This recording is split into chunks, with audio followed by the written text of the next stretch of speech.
पिछले एक साल से हमास से जंग लड़ रहा इजरायल कुछ दिनों से लेबनान में हिजबुल्लाह से भी लड़ाई लड़ रहा है और इस लड़ाई में अब भारत के भी करीब 600 सिपाही फंस गए हैं। तो क्या अभी तक हमास के मसले पर इजरायल का साथ दे रहा भारत अब भी इजरायल और बेंजामिन नेतन्याहू के ही साथ रहेगा, या फिर अपने सैनिकों की सुरक्षा के लिए प्रधानमंत्री मोदी भी कुछ ऐसे कदम उठाएंगे जो इजरायल के प्रधानमंत्री नेतन्याहू को नागवार गुजर सकता है? आज बात करेंगे विस्तार से। नमस्कार, मैं हूं अविनाश और आप देख रहे हैं एबीपी लाइव।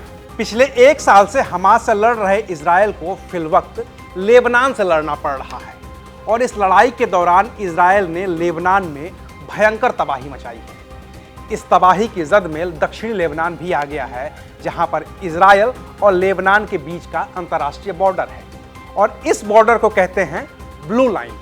इजरायल और लेबनान के बीच शांति बनी रहे, इसके लिए संयुक्त राष्ट्र संघ की एक शांति सेना तैनात की गई है इसी लाइन पर। इस सेना में कई देशों के जवान हैं, जिनमें 600 जवान भारत से भी हैं।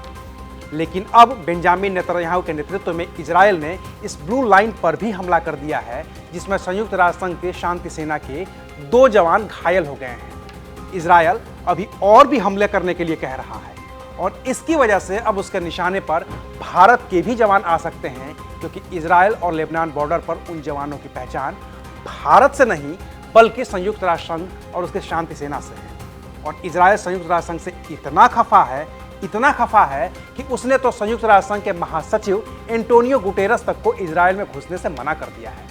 ऐसे में इजरायल के अगले हमले का निशाना भारत के अलावा इटली, फ्रांस और इंडोनेशिया के भी सैनिक बन सकते हैं। लिहाजा भारत सरकार ने भी इसको लेकर अपनी चिंता जाहिर की है और कहा है कि इजरायल को संयुक्त राष्ट्र संघ का तो सम्मान करना ही चाहिए।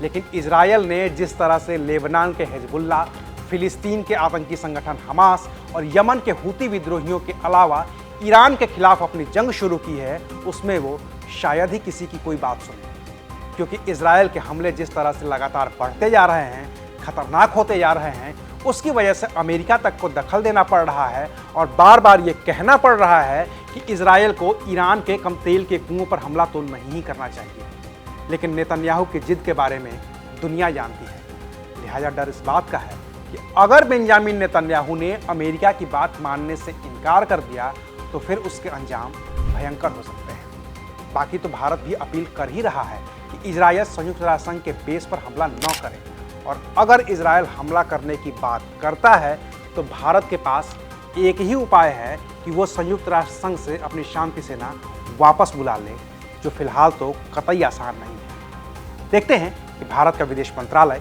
और प्रधानमंत्री नरेंद्र मोदी इस पर क्या फैसले लेते हैं। जो भी बड़े अपडेट्स होंगे हम आपको बताएंगे। शुक्रिया। For exclusive and insightful videos, subscribe to our new channel ABP Live Premium.